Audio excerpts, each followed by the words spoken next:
Hop là, excusez tout le monde. Comment allez-vous tout le monde? Ici Greg Langto avec vous pour une autre édition de la balado en forme d'RDS, toujours accompagné de Valérie Sardin. Comment ça va, Val? Toujours présente et ça va toujours bien, merci. On est en grande forme aujourd'hui. Je ne sais pas si on est aussi en forme, par exemple, que notre invité. Ben, écoute, non, non, ça c'est sûr que non. Écoute, notre invité a eu toute une saison sur le circuit mondial de cyclisme, que ce soit au niveau professionnel ou amateur. On a jasé avec lui, bien sûr, il nous a raconté ses meilleurs moments. C'est le fun de discuter avec des cyclistes parce qu'on est dans une période très faste du cyclisme au Québec. Donc, notre invité cette semaine, Guillaume Boivin, on avait déjà reçu Hugo Hull, d'ailleurs, sur la balado l'an dernier, qui nous avait fait, Val, tu te souviens, des Oui, déclarations choc. Et absolument. ben, Guillaume aussi, il va de quelques-unes. Hein? Ben oui, parce que c'est quand même assez intéressant. Il a vraiment connu une saison incroyable, sa meilleure et de loin. Il nous dévoile aussi un petit truc, un petit peu saillant. Je vous dis pas lequel, évidemment, parce qu'il faudrait écouter la balado. Un truc qui a fait en sorte, qui a changé à l'entraînement, mais qui a fait en sorte d'augmenter ses performances de beaucoup. C'est comme si mentalement, il a enlevé une charge mentale en faisant ce truc-là à l'entraînement. Et les résultats ont finalement paru lors des compétitions. Michael Woods, évidemment, il en parle beaucoup aussi, le vétéran sur le circuit canadien de cyclisme, parce que Eh oui. il l'a épaulé tout au long de la saison. Il l'a pris un peu par la main. Il lui a donné une très grande confiance en lui. Il a aidé beaucoup à son développement cette saison. Donc, des propos super intéressants. Et c'est toujours fascinant d'écouter les cyclistes parce que si vous pensez que vous êtes en forme, bon, c'est sûr que Hugo Hull aussi, c'était très technique, là, ce qu'il nous racontait. Guillaume, c'est un peu moins technique, mais vous constaterez le volume d'entraînement et le volume de travail que ça nécessite. Honnêtement, ce sont des machines humaines et c'est toujours super intéressant de les entendre. Donc, on vous laisse entendre cette super balado avec Guillaume. Guillaume, super contente de t'avoir sur notre podcast En forme. Écoute, ça a été quand même une grosse saison pour toi. Tour de France, les Jeux olympiques, championnat canadien. Ensuite de ça, championnat du monde. Tu es d'ailleurs le meilleur Canadien qui a terminé le week-end dernier. C'est une superbe saison. Tu ne peux pas demander mieux. Mais là, est-ce que ça commence à être éreintant? Tout ça a été éprouvant physiquement?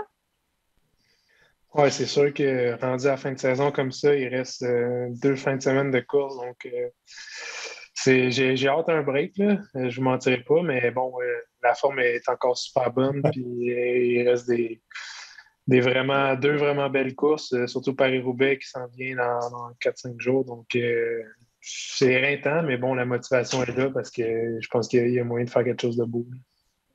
Guillaume, tu as eu la chance de revenir ici il y a quelques semaines pour participer au championnat canadien. Ça s'est très bien passé pour toi. D'ailleurs, tu es le champion canadien en titre. Félicitations. Merci. Suivant une saison où est-ce qu'il y avait les Jeux olympiques qui ont été un moment très, très fort pour toi, où tu as été je vais dire entre guillemets, le dernier coéquipier à aller porter Michael Woods à la dernière montée pour qu'il termine 5e. Donc, l'équipe canadienne a terminé 5e. Et ça a bien été pour toi également au Tour de France. Val l'a dit, saison éreintante, mais ça a été quoi ton gros moment fort dans tout ça?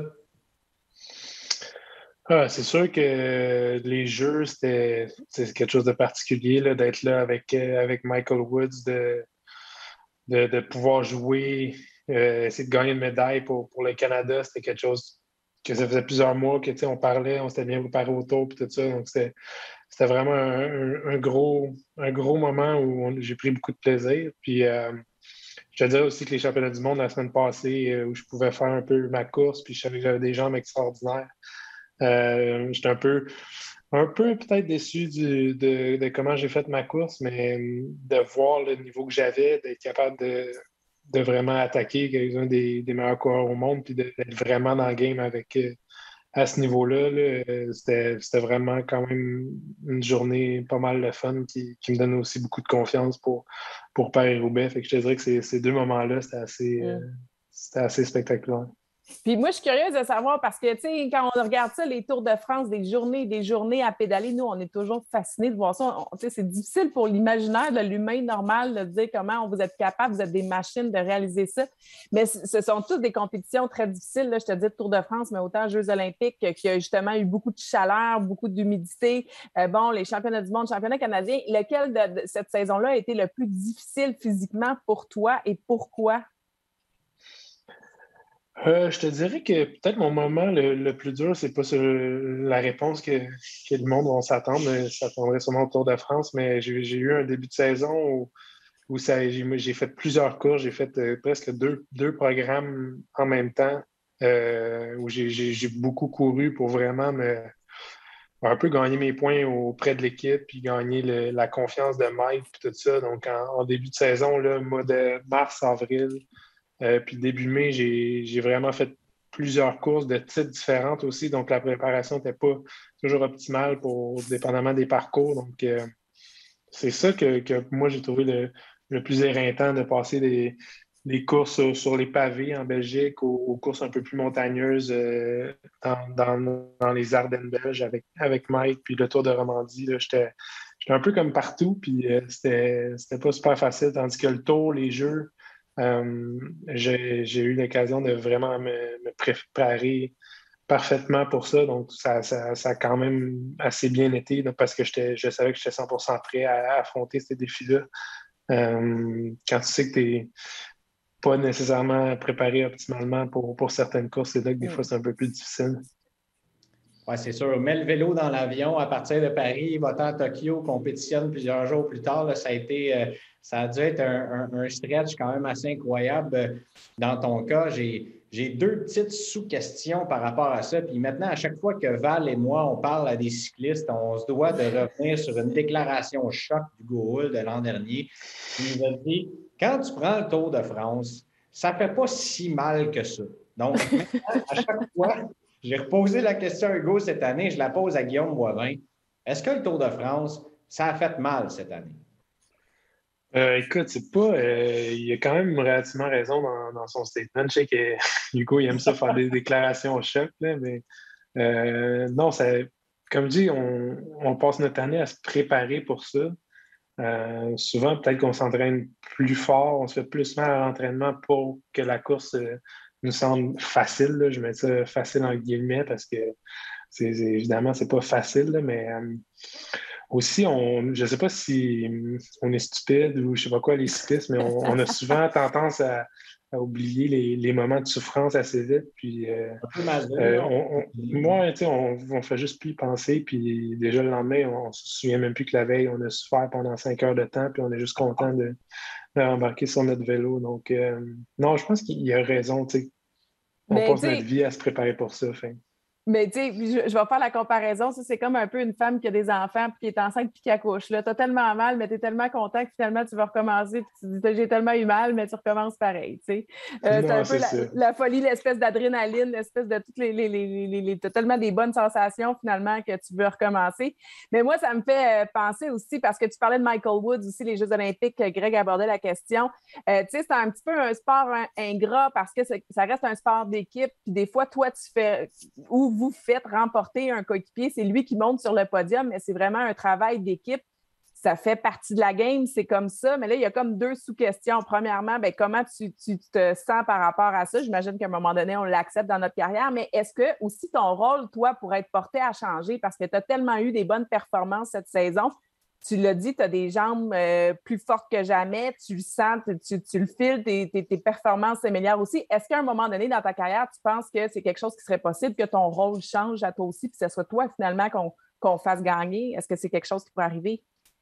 Ben, oui, éventuellement. Je pense que je ne serai jamais je vais appeler ça un grand champion comme Mike qui, à chaque fois qu'il prend le départ, peut gagner une course. Mais je pense que sur certaines périodes de l'année, dans certaines courses, je peux avoir ma chance sans peut-être pas avoir toute l'équipe derrière moi, mais au moins avoir un peu carte blanche où j'ai pas nécessairement à aider personne pendant la course. Je pense que ça peut arriver un peu comme au championnat du monde en fin de semaine. J'étais un peu le leader désigné ou courant protégé avec Hugo, où donc j'avais pas de travail à réaliser pour personne. Donc, je pense que c'est ça.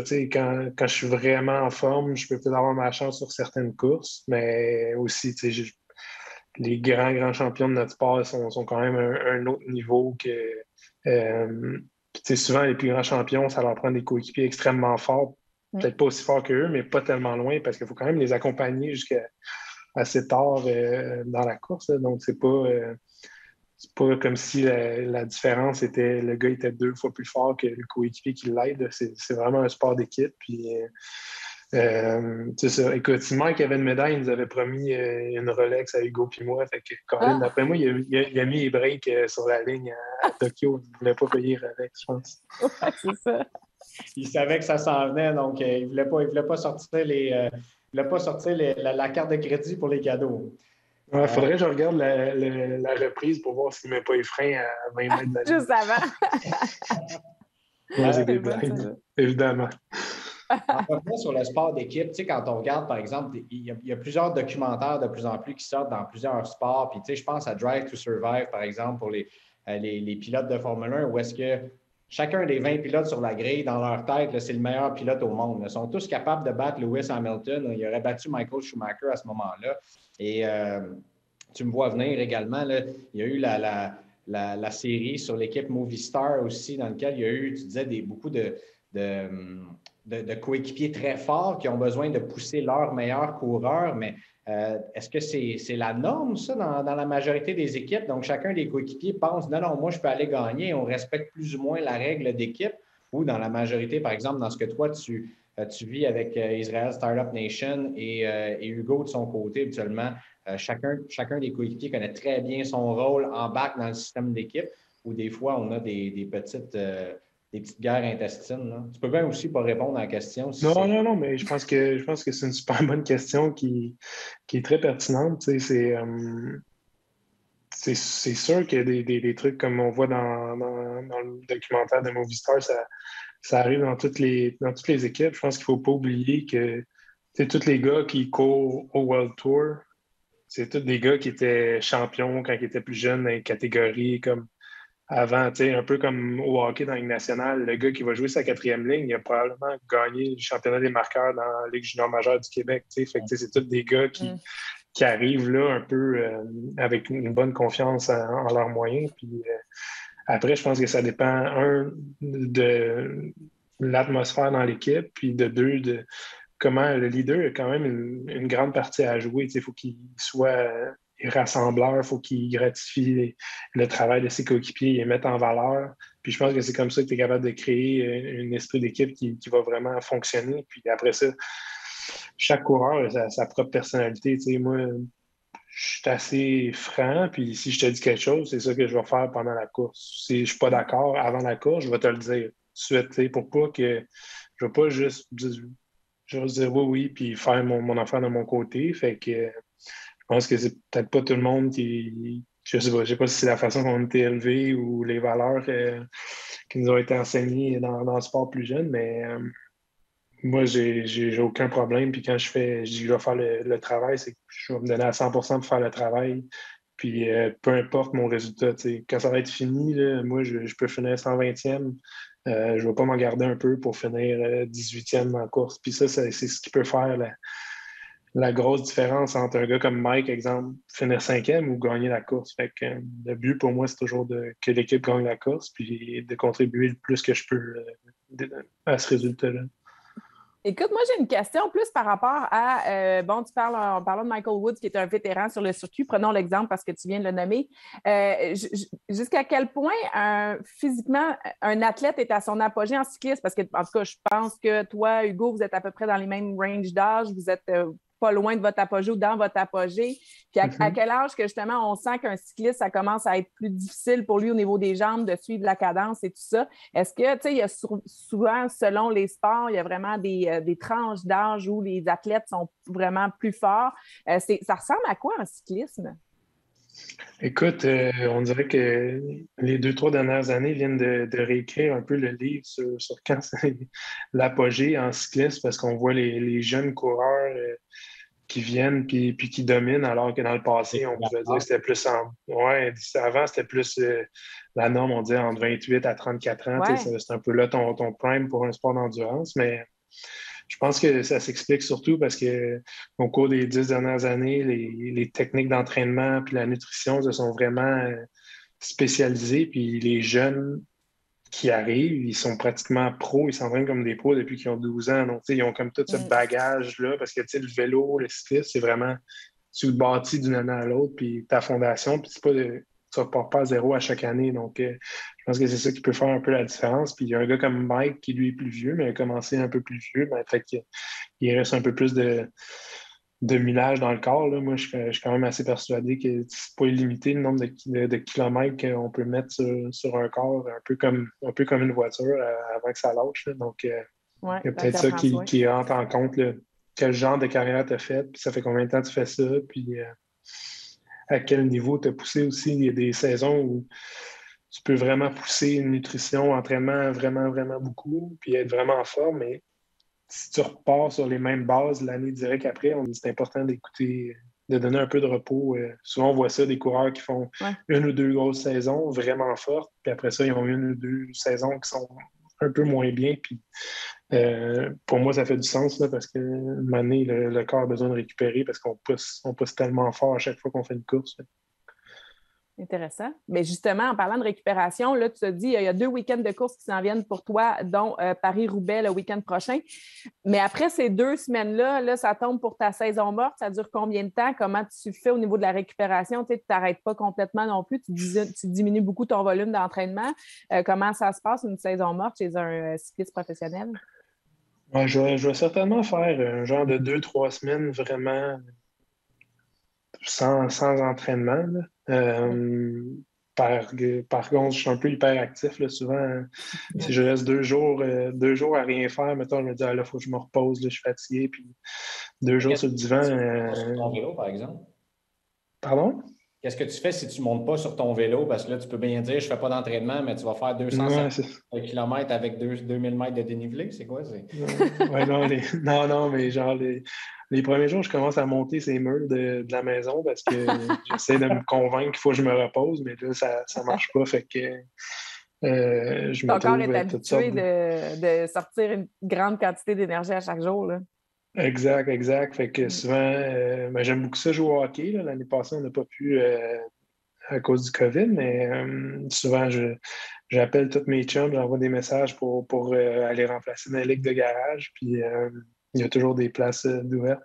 Fait que je fais ça le soir, puis sinon, souvent, je ressors mon vélo pour aller juste rouler avec des amis, mais sans vraiment m'entraîner. Le plus pour prendre l'air aussi, parce que j'en ai besoin. Puis, mais quand on te laisse, je vais souvent, mettons, monter, faire des petites marches en montagne, puis des affaires comme ça, là, juste pour dépenser un peu d'énergie puis prendre l'air, là, parce que j'ai vraiment besoin de ça, malgré que je devrais me reposer, mais ça, je vais faire ça pendant 3-4 semaines, puis après ça, reprendre un peu de musculation en salle, puis reprendre l'entraînement progressivement jusqu'à Noël, jusqu'au fêtes. Oui, bien, récupération active, dans le fond, c'est correct. Faire de la randonnée dans le bois, hockey, puis tout ça, au moins tu bouges, puis tu restes pas. Mais je peux comprendre à quel point tu bouges tellement, puis tu es tellement tout le temps dehors que de passer complètement d'un à l'autre, c'est tellement opposé qu'il y a comme un juste milieu aussi. Là, puis c'est pour ça qu'il faut trouver un bel équilibre dans tout ça, en fait. Surtout mental. Je trouve que c'est ça le plus important de juste avoir du fun, puis pas d'avoir de plan des fois d'entraînement, mais c'est plus mental qu'il faut se reposer parce que c'est impressionnant comment le corps est capable d'en prendre quand même à la fin de la journée. Mettre les watts de côté un peu, là, puis penser à d'autres choses que ça doit faire du bien, effectivement. Oui, un fait intéressant, depuis le mois de mai, je m'entraîne sans regarder vraiment la puissance, ce qui est un peu peut-être irrégulier, on va dire, dans le cyclisme de nos jours. Puis je suis plus à l'écoute de mon corps, plus au feeling. Évidemment, je regarde peut-être après l'entraînement, mais pendant l'entraînement, je ne regarde pas vraiment. Puis c'est vraiment quelque chose qui semble bien me réussir, d'être plus à l'écoute de mon corps.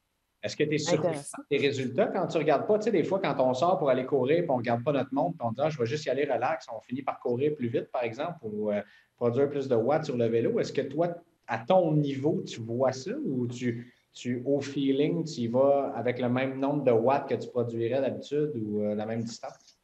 Non, je pense que je joue un peu plus fort parce que des fois, les watts, ça peut faire un peu peur. Puis tu sais, quand...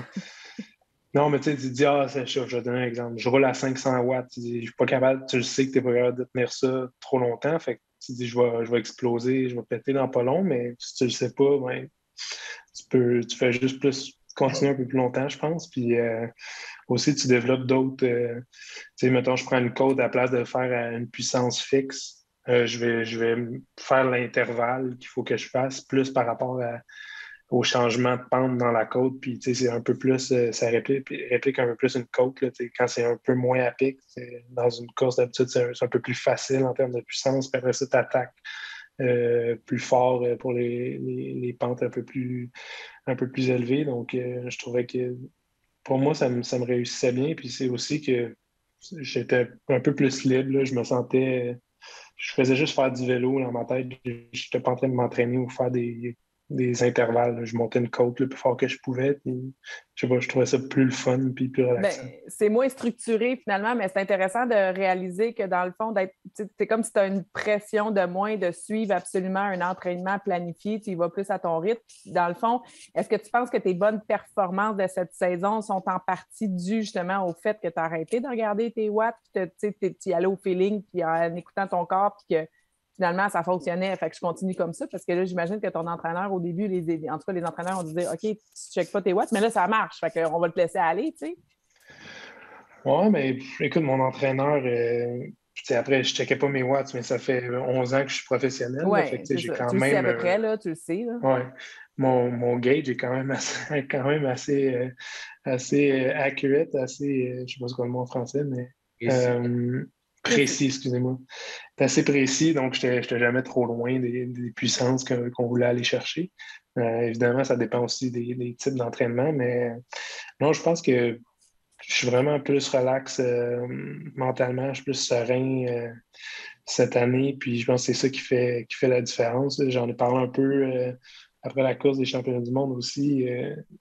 M'entraîner avec Michael Woods, ça m'a beaucoup aidé parce que lui, c'est un grand champion. Puis quand t'as un gars comme lui qui te dit Man, t'es capable de te battre avec les meilleurs au monde, puis qui, à chaque jour, il me le répétait, puis il croyait vraiment en moi, puis de faire ça, ben, je pense que mon plus gros problème, c'était moi, là. C'était que je croyais pas que j'étais capable de le faire à ce niveau-là. Puis, tu sais, même, j'ai appris beaucoup en fin de semaine au championnat du monde. Je me suis retrouvé dans un groupe avec des gars comme Matthews, Sagan, Pogacar, Roglic. Puis, pour moi, j'étais encore bien cette journée-là. Ça n'arrivera pas tous les jours de l'année, mais tu sais.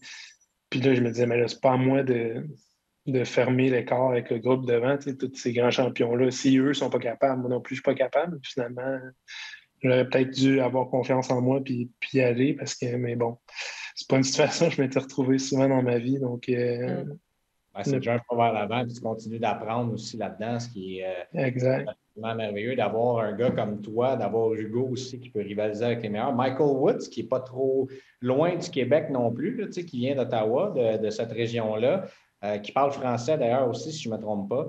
Et on va ajouter Antoine Duchesne aussi dans la conversation. Selon toi, est-ce qu'on est dans l'âge d'or du cyclisme canadien québécois ou vous êtes des précurseurs et la relève est encore meilleure, on va en avoir de plus en plus là, des professionnels sur le circuit mondial? Ben, c'est sûr que nous, on espère être des précurseurs là, parce qu'on ne veut pas que ça s'arrête après nous. Je pense que, bon, justement, c'est drôle parce que je suis à la maison de Steve Bauer en ce moment pour la semaine entre les championnats du monde puis Paris-Roubaix. Donc, lui, c'est pas mal le meilleur coureur qu'on a eu dans l'histoire du cyclisme canadien. Mais je pense qu'en ce moment, je me souviens peut-être pas d'une période dans l'histoire du cyclisme canadien où on a eu 4-5 coureurs à un niveau assez élevé. C'est sûr que Mike est pas mal au top de la pyramide, là, mais j'espère qu'on peut inspirer les jeunes à arriver à ce niveau-là. Je pense qu'il y a beaucoup de travail. Tu sais, Hugo en avait parlé un peu l'an passé avec Cycliste Canada où les programmes de développement étaient plus ou moins adéquats au développement de coureurs professionnels. Oui, puis je pense que c'est ça le plus important parce que nous, notre génération, on a été chanceux avec SpiderTech dans le temps d'avoir pu participer à des courses de haut niveau très jeunes. Puis comme les jeunes qui viennent en Europe, canadiens pour la première fois, on s'est fait donner des volets en bon québécois les premières fois qu'on s'en venait en Europe faire des grosses courses. Puis c'est pas parce que la première fois ça va pas bien que tu n'auras jamais une carrière dans le futur. C'est juste que nous, les jeunes qui sont extrêmement talentueux ou Québec, au Canada, ben, souvent, ils vont gagner tout seuls, puis ils vont faire les 40 derniers kilomètres de la course seuls. Fait qu'ils n'apprennent pas grand-chose. Ils apprennent juste qu'ils sont forts, mais quand tu arrives au niveau World Tour, ben, c'est tous des gars qui faisaient ça chez eux, mais ils ont fait des Coupes des Nations, des championnats du monde un peu avant, donc ils savent courir, puis ils savent à quoi s'attendre. Fait on espère que le développement, je pense qu'il y a des progrès qui ont été faits avec la pression qu'Hugo a mis l'année passée. Il y a eu des beaux projets cet été pour les juniors, puis les U23, puis c'est ça que ça prend pour... Parce que le talent est là, c'est certain, puis il faut juste leur donner la formation nécessaire. Oui, super intéressant parce que, écoute, je suis convaincue que vous êtes des modèles donc pour plusieurs jeunes cyclistes. Puis, tu sais, un jour, ce que Michael Woods te disait, ben j'espère que toi, un jour, tu pourras le dire à un Québécois, puis justement l'encourager, puis croire en lui, puis qu'il réalise lui-même que dans le fond, il est capable de le faire. T'sais, souhaitons que vous soyez là un jour pour la génération future. Je suis convaincue que s'il y en a une, vous y serez parce que vous avez passé par là aussi. Puis écoute, on te souhaite vraiment, c'était super intéressant cette conversation-là. On te souhaite vraiment une belle saison morte, on va dire ça comme ça, récupération active avec un beau mélange de récupération mentale aussi, tu l'as dit, c'est pas facile physiquement, mais c'est pas facile mentalement aussi. Donc, prends le temps de te reposer après tout ça. Encore beaucoup de succès parce qu'il reste quand même 2 week-ends de compétition pour toi. Lâche pas, c'est presque fini. On te suit d'ici, donc du Québec. Puis, on va aussi te suivre évidemment sur le circuit la saison prochaine. Puis ça sera un grand plaisir de te reparler pour savoir justement si finalement, est-ce que tu regardes encore ton wattage ou tu as mis carrément les watts de côté. Bref, il y aura plein de beaux sujets à discuter ensemble. Fait que merci beaucoup d'avoir accepté notre invitation aujourd'hui. Ça fait plaisir. Je suis super content de vous parler. Merci de l'invitation. Cool. Merci, Guillaume. Salut.